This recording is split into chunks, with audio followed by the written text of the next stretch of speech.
Our series begins with the kingdom of Metallicana under attack by the Dark Rebel army being led by Osborne, who planned the attack while the king and his knights were all away. Here we see Princess Sheila. She's heavily guarded in the cathedral. They told her that the Dark Rebel army are followers of the late evil wizard Dark Schneider. Young Lucian is seen here crying out of fear. Yoko, his guardian, then came and comforted him. The guards then told Princess Sheila that it was only a matter of time before the enemy reaches the cathedral. Yoko then remembered that her father taught her a spell that will release a powerful wizard that was sealed away in Lucian but should only be used as a last resort. Osborne and his army made their way into the cathedral. The seal was then broken and the reincarnation of the evil wizard Dark Schneider appeared. Dark Schneider then destroyed Osborne's men with ease. He then went on and finished Osborne with his signature spell Venom. He then disappeared and left the castle. Yoko went after him, then he told her he had stuff to do, which includes taking over the world. He then drew her in close and gave her a kiss. Not to his knowledge that it would reverse the spell, turning him back into Lucian. Lucian then appeared with no memory of what had taken place. They then head on back to the castle. The forehead of the Dark Rebel army are seen gathered and discussing the arrival of the new and powerful wizard. They became concerned with how easily Osborne was defeated, and on top of that it raised suspicion that he was defeated with the Venom spell, a spell in which only Dark Schneider was able to do. So they decided to investigate the matter.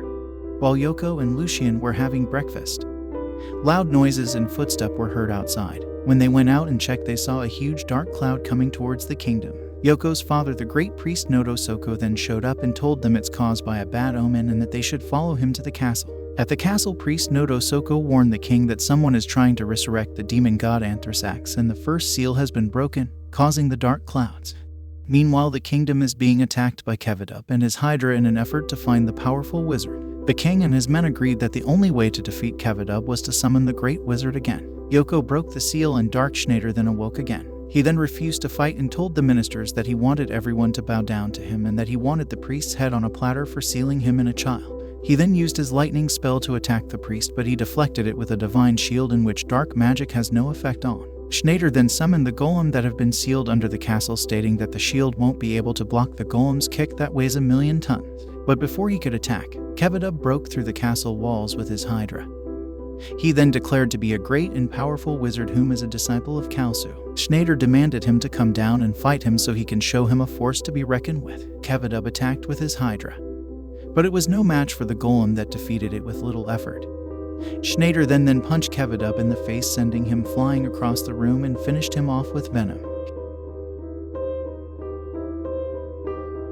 Here we see Gara, one of the four heads of the Dark Rebel army, confirming that Dark Schneider has returned. He now decides to investigate why he chose to defend the kingdom instead of joining them. Yoko then woke up in the middle of the night and saw Gara in her room. She then hit him with a surprise attack and demanded to know who he was. He then restrained her and tied her to the wall.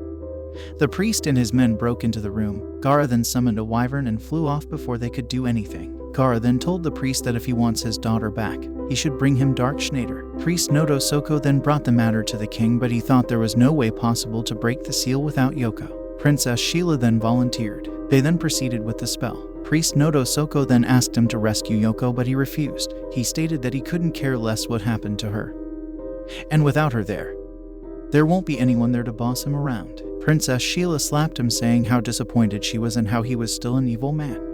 While on their journey to rescue Yoko, Sheila told Schneider that she didn't trust him. That's why she came along. Gara has Yoko chained up in a pit. Meanwhile, Schneider and the other knights are outside fighting with Gara's men. Schneider told Sheila to get rid of her sword and armor because it was slowing them down. Schneider then broke down the gate to the front entrance. Inside encountered a minotaur. While the knights held it off, Schneider and Sheila went up to the second floor. They then fought two more demons. The toughest was Efreet, the demon god, who was slumbering in the sword that Sheila took up, not knowing it was a trap. After defeating Efreet, he then called out Gara to fight. The fight went on for a little and both of them lost an arm. They then went all out in a battle, causing the castle to crumble to the ground. Schneider came out victorious in the end. They reconciled and had a laugh together. Gara then told them everything was a distraction, and that the rebel army is currently raiding Metallicana. Arshes Nei, one of the four heads of the rebel army, ordered Sean Ari, one of the three sorcerer generals, serving her, to assassinate Dark Schneider at any cost. deep into the forest. A woman is being attacked by a giant spider. Lars was suspicious, saying it is strange to see giant spider in the forest. Schneider then shoved him off, claiming he's a handsome hero, so he had no other choice but to help. Out of gratitude, the woman invited him home so he could eat and stay the night. Later that night, she went into his bedroom in an effort to seduce him. While in the act, he realized she had marked on her skin from wearing armor. She then placed a talisman on his back that nullifies magic and summoned a spider. She then revealed herself to be Sean Ari. She thought she had defeated him, but it turned out to be an illusion spell cast by Schneider. She accepted defeat and submitted herself to him. In the morning, she warned him not to go any further and that Empress Nei is determined to kill him. And there is another subordinate waiting for him up ahead, and subordinate is far more powerful than her. Up ahead, Schneider noticed humans who were turned to stone. Lars then came to a conclusion that Medusa must be their next foe. Kai Harn appeared, stating she is there by the order of Empress Nei to kill him. Because of her appearance, Schneider undermined her statement and stated that she's just another pretty boy. After fighting for a bit, Schneider then pulled out Efried. The attack he used destroyed Kai's armor, revealing her female figure. She cast an ancient spell that was slowly turning him to stone. She tried to finish him off before he could break the spell and free himself. But it was blocked by a spider which was casted by Sean Ari. It's now clear that Sean Ari has betrayed her role as one of the sorcerer generals. This infuriated Kai. She swore to kill them both. Schneider managed to break her spell and set himself free. Kai then summoned a cockatrice which she controls with a crystal. But during one of her attacks, the winds blew the smoke back in Kai's direction, and while trying to evade, the crystal fell and broke. She lost control and the cockatrice started rampaging, but Schneider killed it with one blow. Now injured and feeling defeated, Kai told Schneider to kill her or else he'll regret it. Schneider told her he'll fix her up and she can come to kill him anytime. We then see Schneider's method of healing.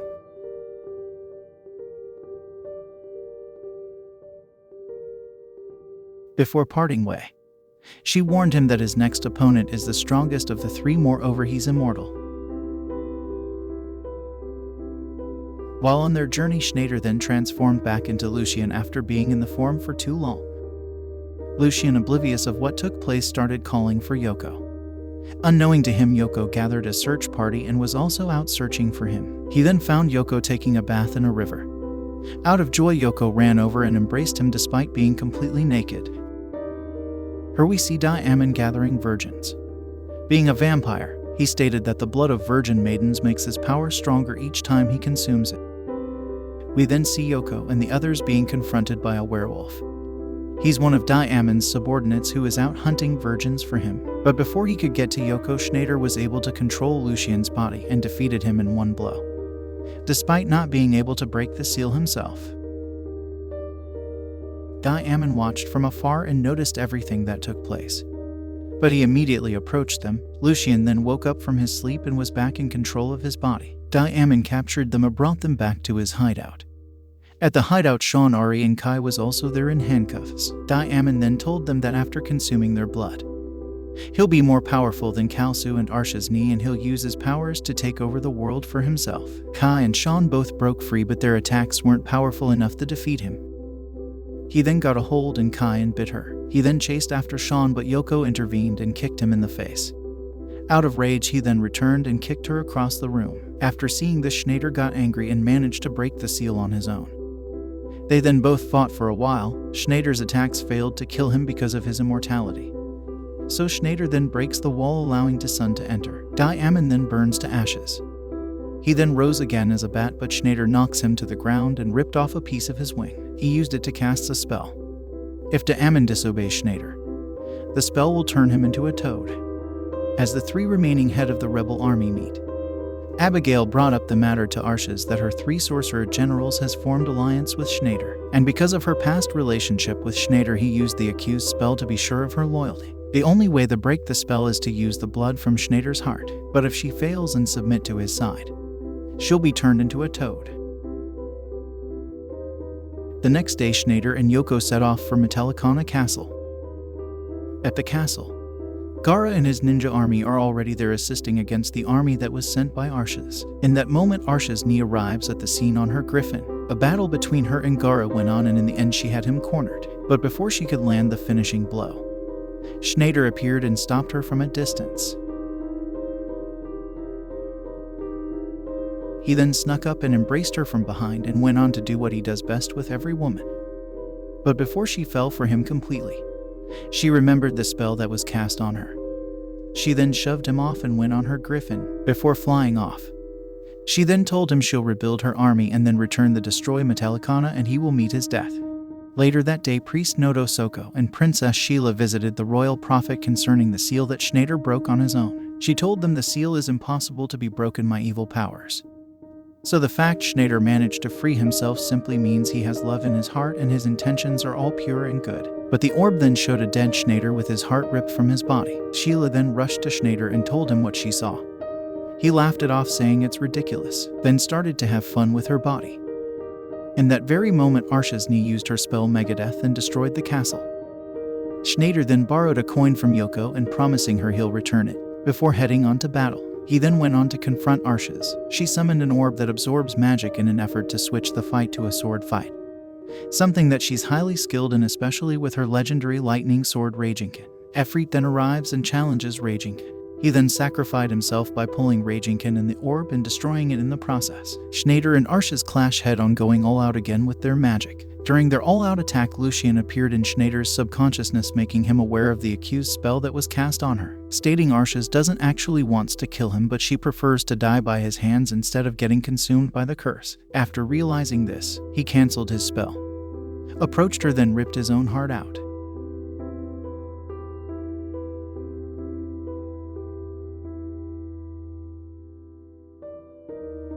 This is where this story ends for now. If you like my content, feel free to like the video and leave a comment. Make sure to subscribe so you won't have to miss any new uploads. Thanks for watching. See you all soon.